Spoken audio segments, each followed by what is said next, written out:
जय श्री कृष्णा।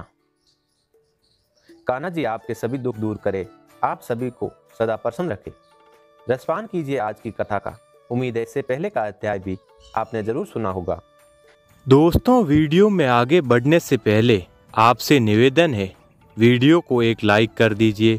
धार्मिक बातचीत यूट्यूब चैनल को सब्सक्राइब करके एक बार कमेंट बॉक्स में लिख दीजिए, जय श्री कृष्णा। इस कथा को सुनने के पश्चात राजा ने कहा, हे माँ मुने, आपने वैशाख मास के जिन पुण्यशील धर्म कार्यों का वर्णन किया है वे सभी ही सुलभ है। उन्हें करने से भगवान विष्णु सहज ही प्रसन्न हो जाते हैं। प्राणी को धर्म, अर्थ, काम और मोक्ष की प्राप्ति भी होती है। तब फिर क्या कारण है कि इस प्रकार का देव अनुकूल धर्म भी संसार में अधिक प्रचलित नहीं हो सका है। सूरती देव जी ने कहा, हे राजन, तेरे इस सुंदर प्रश्न को सुनकर मैं परम सुखी हुआ हूँ। अन्य धर्म तो संसार में विख्यात है, परंतु वैशाख मास के धर्म कार्य प्रख्यात नहीं है। इसका सहज उत्तर सुनो। इस संसार में पुत्र, पौत्र, संतान तथा अन्य सुखों की आशंका रखने वाले अनेक प्राणी हैं। उनमें से अधिकांश राजसी और तामसी प्रवृत्ति वाले हैं। भगवान विष्णु को सात्विक प्रवृत्ति प्रिय है। जो प्राणी इच्छा रहित सात्विक धर्म की प्राप्ति द्वारा भगवान विष्णु को प्रसन्न करने की कामना करते हैं, वे इस वैशाख मास का सेवन करते हैं। इस पुण्यशील धर्म को प्राणी क्यों छुपाए रखते हैं, इस रहस्य को सुनो। एक समय पुण्यशील आकाशीपुरी में राजा नृग का पुत्र सार्वभौम तथा वया यशस्वी हुआ। उसका नाम कीर्तिमान था। वह अपने इंद्रियों पर अंकुश रखने वाला, क्रोध को नष्ट करने वाला, ब्राह्मणों का आदर करने वाला तथा धर्म का पालन करने वाला समस्त राजाओं में उत्तम था। वह राजा एक दिन जब शिकार के लिए वन में जा रहा था तो मार्ग में उसने देखा कि महर्षि वशिष्ठ के शिष्य कहीं जल दान के हेतु व्यू लगा रहे हैं, कहीं विश्राम हेतु छायादार मंडप बना रहे हैं, कहीं कुओं और तालाबों का जल निर्मल बनाने की इच्छा से उनका उदाव कर रहे हैं, तो कहीं छतरी दान कर रहे हैं, कहीं तांबूल दे रहे हैं, कहीं विश्राम करते हुए पथिकों पर पवन झूला रहे हैं, कहीं शीतलता के लिए सुगंधित पुष्प दे रहे हैं, तो कहीं नेत्रों में कपूर लगा रहे हैं। इस भांति नाना उपायों द्वारा लोगों की सेवा कर रहे हैं। उस शिष्य मंडली को ये सब कार्य करते हुए देखकर राजा ने उनसे पूछा, हे कुमारों, तुम लोग कौन हो और इस प्रकार के कार्य किस लिए कर रहे हो? ये सुनकर वे बोले, हे नृपश्रेष्ठ, हम महर्षि वशिष्ठ के शिष्य हैं। गुरु जी की आज्ञा से ही हम इन सब कार्यों को कर रहे हैं। ये कर्म धर्म, अर्थ और कामना की साधना के साथ ही मोक्ष को भी प्रदान करने वाले हैं। इन कार्यों से जो विशेष फल प्राप्त होता है उसके विषय में तुम जानकर गुरुदेव से पूछो। उनके इन वचनों को सुनकर राजा महर्षि वशिष्ठ के आश्रम में गया। राजा को अपने आश्रम में आया हुआ देख वशिष्ठ जी ने उनका समुचित आदर किया तथा उचित आसन देकर बिठाया।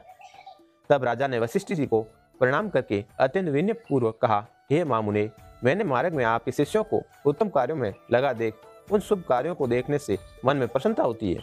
मैंने उनसे जानना चाहा कि इन कृत्यों से किस फल की प्राप्ति होती है। तब उन्होंने दया करके मुझे आपके पास भेज दिया।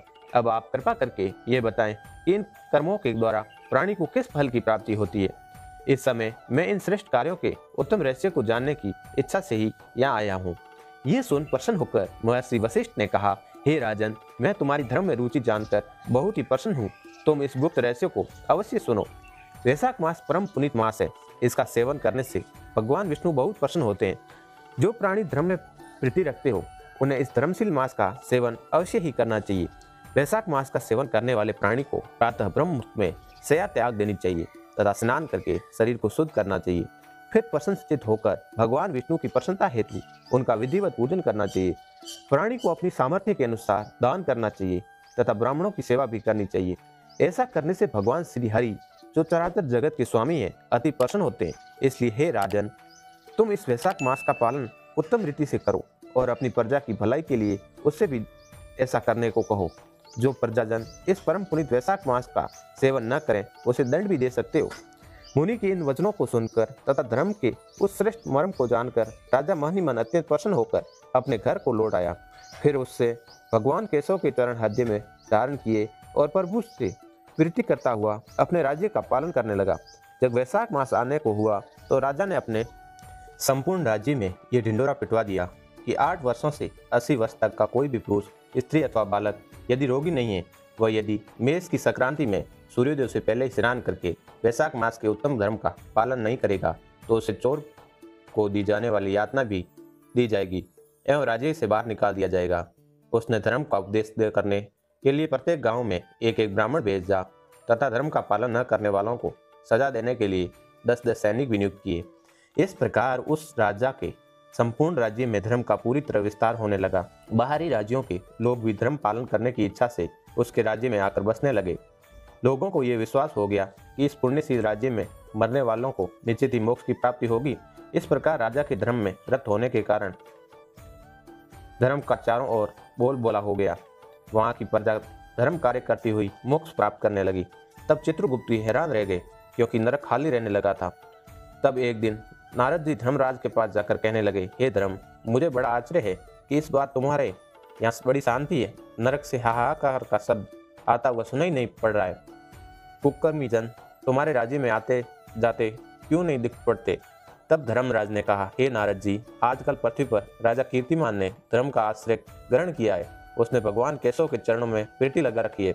भगवान पुरुषोत्तम की प्रसन्नता के लिए उसने अपने संपूर्ण राज्य में प्रजा को वैशाख मास का सेवन कराना प्रारंभ कर दिया है। राजदंड के भय से सभी लोग धर्म का पालन कर रहे हैं। वे सभी पुण्य में प्रीति रख रहे हैं। कोई पाप कर्म नहीं करता। यही कारण है कि अपने पुण्यों के प्रभाव से सभी प्राणी मृत्यु के उपरांत मोक्ष को प्राप्त होते हैं, और मेरा ये लोग पूरी तरह खाली हो चला है। वैशाख धर्म सेवन करने के कारण प्राणी ब्रह्म हत्या शरीर के महाभयानक पापों से विमुक्त हो जाते हैं। अतः अब मैंने ये निश्चय किया है कि मैं उस महाप्रतापी राजा से जाकर युद्ध करूं। यदि मैं उस राजा को जीत सकने में असमर्थ रहा तो भगवान ब्रह्मा के पास जाकर उसकी व्यथा का वर्णन करूंगा, अन्यथा उसे मार ही डालूंगा। इस प्रकार नारद जी को अपने मन का सारा हाल कहकर यमराज ने जरा रोग व्याधि मृत्यु आदि महाबली अनुचरों सहित महापराक्रमी अपने यमदूतों को साथ लिया और स्वयं भी यमदंड को हाथ में ले भैंसे पर सवार होकर अपनी सेना के साथ पृथ्वी पर जा पहुंचा। उसने महाबली राजा को पराजित करने के लिए उसके राज्यों को चारों ओर से घेर लिया। जब राजा को यह पता चला कि यमराज ने उसके नगर को घेर लिया है और वह अपनी प्रजा की रक्षा के लिए सेना सहित नगर के बाहर युद्ध करने के लिए आ गया, फिर दोनों ओर से भयानक युद्ध हुआ। राजा के बड़ा पराक्रम के आगे यम की सेना बहुत देर तक नहीं टिक सकी। यम की सेना जब राजा के पराक्रम से विचलित होकर भागने लगी तो यमराज ने अपने तीक्ष्ण बाण राजा के ऊपर चलाए। फिर वह राजा का वध करने की इच्छा से तलवार और ढाल बना उठाकर उसे मारने के लिए आगे बढ़ा। राजा ने जब यम को देखा तो अपने तीक्ष्ण बाण चलाकर यम की ढाल तलवार को काट डाला। देखते ही देखते राजा ने यम के सभी अस्त्र और शस्त्र काट डाले। फिर उसने एक तीक्ष्ण बाण यमराज के मस्तक पर भी मारा। तब यम ने क्रोध होकर अपना यम दंड उठाकर उस ब्रह्म यंत्र से अभिमंत्रित करके राजा के ऊपर चलाया। उधर भगवान विष्णु ने जब यम दंड को आते देखा तो उसने राजा की रक्षा के लिए अपने सुदर्शन चक्र को भेज दिया। सुदर्शन को आया देखकर यम दंड निस्तेज हो गया। फिर वह चक्र यम को मारने के लिए आगे बढ़ा। उस समय राजा बहुत व्यथित हुआ और वह भगवान को प्रिय सुदर्शन चक्र को नमस्कार कर प्रार्थना करता हुआ इस प्रकार कहने लगा, हे भगवान के प्रिय आयुध, आप भक्तजनों की रक्षा करने वाले हैं। मैं प्रार्थना करता हूँ कि अब आप शांत हो जाएं तथा यमराज को अधिक त्रस्त न करें। इस प्रार्थना को सुनकर सुदर्शन चक्र विष्णु लोक को वापस चला गया। तब यमराज उदास होकर भगवान ब्रह्मा के पास पहुंचे, जहाँ लोकपाल, दिक्पाल आदि बैठे हुए उपासना कर रहे थे। ब्रह्मा जी के सम्मुख वेद, पुराण आदि शरीर धारण किए बैठे थे। नदी, वृक्ष आदि भी शरीर धारण किए हुए खड़े थे। वापी, कूप, तालाब और पर्वत सभी शरीर सहित उपस्थित थे। दिन रात, पक्ष, मास, कल्प, काष्ठा, निमेष, ऋतु, अयन, संकल्प, विकल्प, निमेष, उन्मेष, ऋष, योग, करण, पूर्णिमा, अमावस्या, सुख, दुख, भय, लाभ, हानि, जय, पराजय, शतोगुण, रजोगुण और तमोगुण, शांत, दृढ़, अतिपुर, प्राकृतिक विकार आदि सभी चराचर मूर्तिमान होकर भगवान ब्रह्मा जी के सम्मुख खड़े हुए थे। तब चतुरानन के चरणों में साष्टांग नमस्कार करने के उपरांत यमराज ने अपने नेत्रों से अश्रु वर्षा करते हुए विलाप करना प्रारंभ कर दिया।